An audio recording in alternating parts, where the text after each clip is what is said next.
दीपाली मिश्रा। आइए देखते हैं आज की खास खबर। कुख्यात माफिया मुख्तार अंसारी के बड़े भाई व सांसद अफजाल अंसारी को 22 वर्ष पुराने मुकदमे में कोर्ट ने बाइज्जत बरी कर दिया। गाजीपुर से सांसद एवं कुख्यात माफिया मरहूम मुख्तार अंसारी के बड़े भाई अफजाल अंसारी को 22 साल पुराने मामले में कोर्ट ने बाइज्जत बरी कर दिया है। पूरा मामला वर्ष 2001 का है। तब अफजाल अंसारी मोहम्मदाबाद क्षेत्र से विधायक थे। सपा ने प्रदेश बंद का आह्वान किया था। आरोप है कि अफजाल अंसारी 4000 लोगों के साथ एसडीएम कार्यालय में नारे लगाते हुए घुस गए और जमकर तोड़फोड़ की। कोतवाली मोहम्मदाबाद में तत्कालीन एमएलए अफजाल अंसारी सहित 9 लोगों के विरुद्ध एफआईआर दर्ज की गई थी। सीजीएम स्वप्न आनंद ने आज अपने फैसले में अफजाल अंसारी को सभी आरोपों से दोष मुक्त कर दिया। इस दौरान अफजाल अंसारी ने सरकार पर तंज कसते हुए कहा कि बेशर्म लोगों को शर्म नहीं आती। सर्वोच्च न्यायालय ने इन्हें फटकारा है। उन्होंने अधिकारियों को भी धमकी देते हुए कहा कि जो उछल रहे हैं उन्हें इसका खामियाजा भुगतना पड़ेगा। सांसद अंसारी ने न्यायालय के साथ ही एडवोकेट नंद कुमार सिंह, सुनील कुमार सिंह का भी आभार व्यक्त किया। रिसेंटली न्यूज ब्यूरो के मामले को लेकर समाजवादी पार्टी का एक डेलीगेशन गया था, जिला प्रशासन ने रोक दिया। सवाल दूसरा भी उठता है कि अडानी जी आज क्या परिस्थितियां पैदा हो गई, अमेरिका ने उनके खिलाफ किस तरह के मामले उजागर कर दिए। जहां तक संभल की घटना का सवाल है वो बहुत दुर्भाग्यपूर्ण है, बहुत दुखद है। चूंकि महाराष्ट्र का चुनाव संपन्न हुआ था, उत्तर प्रदेश का चुनाव संपन्न हुआ था और इस चुनाव में जो बड़े पैमाने पे बेईमानी कराई गई प्रशासनिक मशीनरी को और चुनाव आयोग की मिलीभगत से, उस पर पूरे प्रदेश की जनता में एक चिंता और एक चर्चा प्रारंभ हुई थी। संभल की घटना,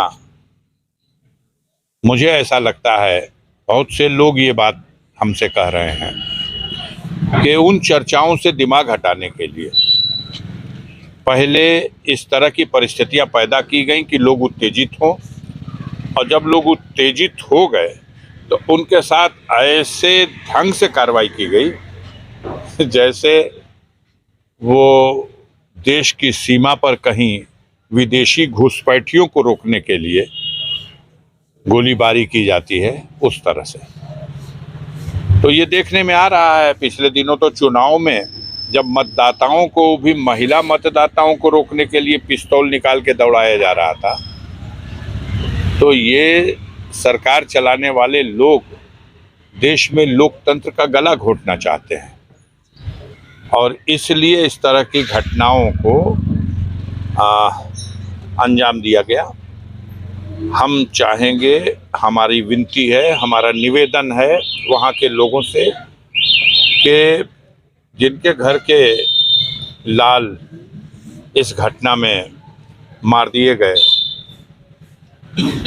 उनकी तो जान चली गई और न जाने कितने लोगों की दुकानें जला दी गई, गाड़ियां फूकी गई, सारे तरह का जो तांडव हुआ और फिर लगातार जारी है। दिन में मार्च और रात में घर में घुस करके महिलाओं तक को नहीं बख्शा जा रहा। कई महिलाओं को भी पकड़ के जेल में डाला गया। माननीय माता प्रसाद पांडे जी उत्तर प्रदेश में नेता प्रतिपक्ष हैं और इस हैसियत से जो सरकार की काल प्रणाली के विरुद्ध तमाम सवाल खड़े हो रहे हैं और पीड़ितों से मिलने के लिए और वहाँ की असलियत धरातल पर देखने के लिए वो वहाँ जब जा रहे हैं तो रोका जा रहा। माननीय सर्वोच्च न्यायालय ने जो कुछ कहा है और जितना फटकारा है, लेकिन बेशर्म लोगों को तो कभी शर्म ही नहीं आती और आए दिन मनमानी करने पे आमादा है।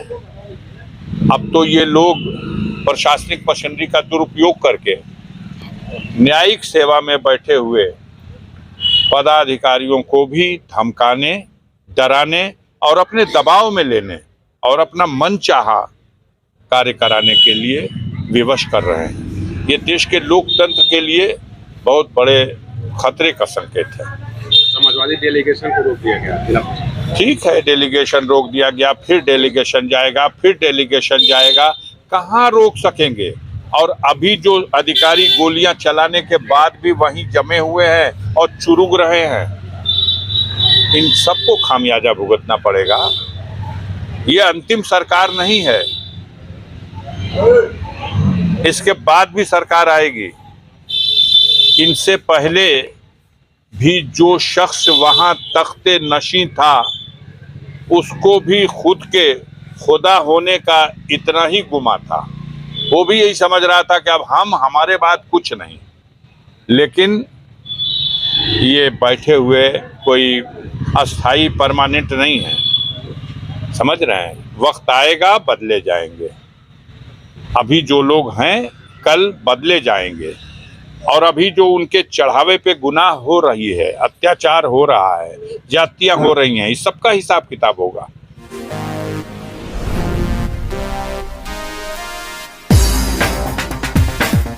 शाहजहांपुर में डॉक्टर सुदामा प्रसाद बाल विद्या मंदिर व कन्या इंटर कॉलेज में विज्ञान, कला एवं क्राफ्ट की प्रदर्शनी का आयोजन किया गया, जिसका शुभारंभ डीएम धर्मेंद्र प्रताप सिंह ने किया। डीएम ने मां सरस्वती जी के समक्ष दीप प्रज्वलित किया। इस दौरान जिलाधिकारी धर्मेंद्र प्रताप सिंह व डीआईएस हरवंश कुमार ने प्रदर्शनी का निरीक्षण कर छात्र छात्राओं का उत्साहवर्धन किया। विद्यालय की प्रबंध समिति ने अतिथियों का स्वागत किया। Recently news bureau.